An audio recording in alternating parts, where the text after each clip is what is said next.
ఎంత కష్టంగా ఉంటుందో అర్థం చేసుకోవచ్చు. సుమారుగా ఈ జర్నీ 6 అంగుళాల పొడవు ఉంటుంది. వీటిలో కొన్ని మాత్రమే ఆ వాతావరణాన్ని తట్టుకుని బలమైన మరియు చురుకుగా వేగంగా ఉన్న వాటిలో 200 శుక్రకణాలు మాత్రమే ఎగ్ని చేరుకుంటాయి. అలా చివరిగా ఒక స్పెర్మ్ ఎగ్లోకి ఎంటర్ అవుతుంది.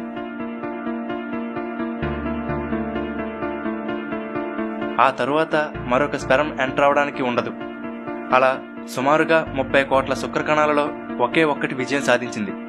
అలా విజయం సాధించిన ఒక స్పెర్మ్ వలనే మనం పుట్టాం. అది కాకుండా ఆ 30 కోట్ల స్పెర్మ్స్లో మరేదైనా గెలిచి ఉంటే వేరే ఎవరో పుట్టి ఉండేవారు. అసలు మన జీవితంలో మనం సాధించిన మొట్టమొదటి విజయం ఇదే.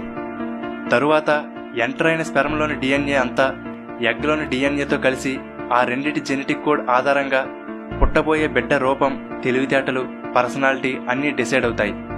ఒకవేళ మీరు డిఎన్ఏ గురించి మరింత తెలుసుకోవాలనుకుంటే ఆల్రెడీ డిఎన్ఏ గురించి ఒక వీడియో చేశాను, ఒకసారి చెక్ చేయండి. తండ్రి నుండి వచ్చిన స్పెర్మ్లో కొన్ని ఎక్స్ క్రోమోజోమ్ని, కొన్ని వై క్రోమోజోమ్ని కలిగి ఉంటాయి. అలాగే తల్లిలో విడుదలైన ఎగ్లో ఎక్స్ క్రోమోజోమ్ మాత్రమే ఉంటుంది. ఇప్పుడు ఈ ఎక్స్ క్రోమోజోమ్ ఉన్న ఎగ్తో ఎక్స్ క్రోమోజోమ్ ఉన్న స్పెర్మ్ కలిస్తే పుట్టబోయే బిడ్డ అమ్మాయి అవుతుంది. అదే ఒకవేళ ఎక్స్ క్రోమోజోమ్ ఉన్న ఎగ్తో వై క్రోమోజోమ్ ఉన్న స్పెర్మ్ కలిస్తే పుట్టబోయే బిడ్డ అబ్బాయి అవుతాడు.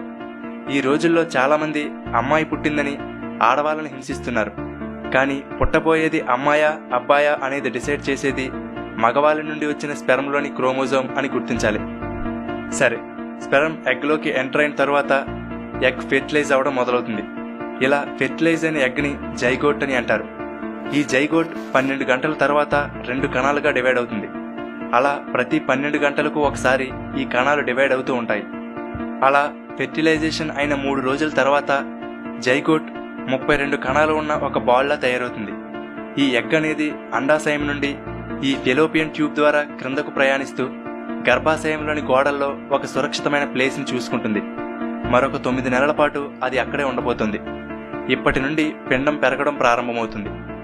అలా కణాలు విభజన చెందుతూ సుమారుగా 2 ట్రిలియన్ కణాలుగా మారే వరకు ఈ విభజన జరుగుతుంది. ఇక్కడ గుండ్రంగా ఉండవలసిన జైగోట్ అనేది పొడవైన స్తూపాకారంలోకి మారుతుంది. 15 రోజుల నుండి నెర్వ్ సెల్స్ తయారవడం జరుగుతుంది. ఇవే మెదడుగా, వెన్నుపాముగా తయారవుతాయి. అయితే అన్నిటికన్నా ముందు ఆ చిన్న శరీరానికి రక్తం, ఆక్సిజన్ అవసరం కాబట్టి దాన్ని సరఫరా చేసే గుండె అవసరం. అందువల్ల 22 రోజులకి కొన్ని కణాలన్నీ కలిసి గుండెగా ఏర్పడతాయి. అప్పుడు ఆ గుండె మన వంటల్లో వాడే గసగసాల గింజంత సైజులో ఉంటుంది. మొదటగా ఈ గుండెలోని ఒక కణం కొట్టుకోవడం మొదలవుతుంది.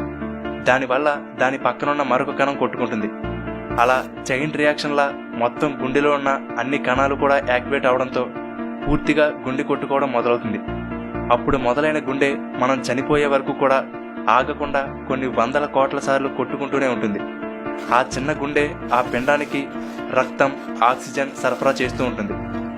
4 వారాలు గడిచేసరికి పిండం ప్రతిరోజు 1 మిల్లీమీటర్ చొప్పున పెరుగుతూ ఉంటుంది.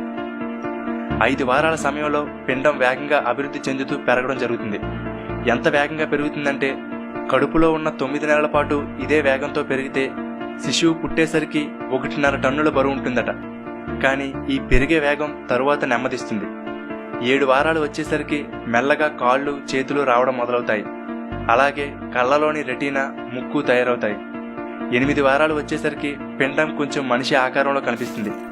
అయితే ఈ పిండం గర్భసంచిలో ఉంటుంది. ఇది యామ్నియాటిక్ ఫ్లూయిడ్తో నిండిపోయి ఉంటుంది. దీనిని తెలుగులో ఉమ్మనీరు అని అంటారు. అన్నిటికన్నా ముఖ్య భాగం ప్లజెంటా. ఇది తల్లిలోని రక్తం నుండి పిండం పెరుగుదలకు కావలసిన పోషకాలను, రక్తాన్ని, ఆక్సిజన్ని తీసుకుని బొడ్డు తాడు ద్వారా బిడ్డకు అందిస్తుంది. అలాగే పిండంలోని అవసరం లేని వ్యర్థ పదార్థాలను తిరిగి తల్లి రక్తంలోకి పంపుతూ ఉంటుంది. 9వ వారానికి తల్లికి వికారం, వాంతులు, ఆందోళన రావడం మొదలవుతుంది. అంతేకాదు శిశువులో మెదడు చాలా వేగంగా అభివృద్ధి చెందుతూ ఉంటుంది. ఎంత అంటే ప్రతి నిమిషానికి మెదడులో 25 లక్షల కొత్త న్యూరాన్లు తయారవుతూ ఉంటాయి. ఇప్పుడు కేవలం తనకే కాదు, శిశువుకు కూడా రక్తాన్ని అందించాలి. కాబట్టి తల్లి గుండె కొట్టుకునే వేగం పెరుగుతుంది. అంతేకాదు శిశువు గుండె కూడా నిమిషానికి 165 సార్లు కొట్టుకుంటుంది. కాకపోతే పిండం పెరిగే కొద్దీ ఈ వేగం 120 నుండి 150కి తగ్గుతూ ఉంటుంది. 12 వారాలు అంటే ఇప్పటికి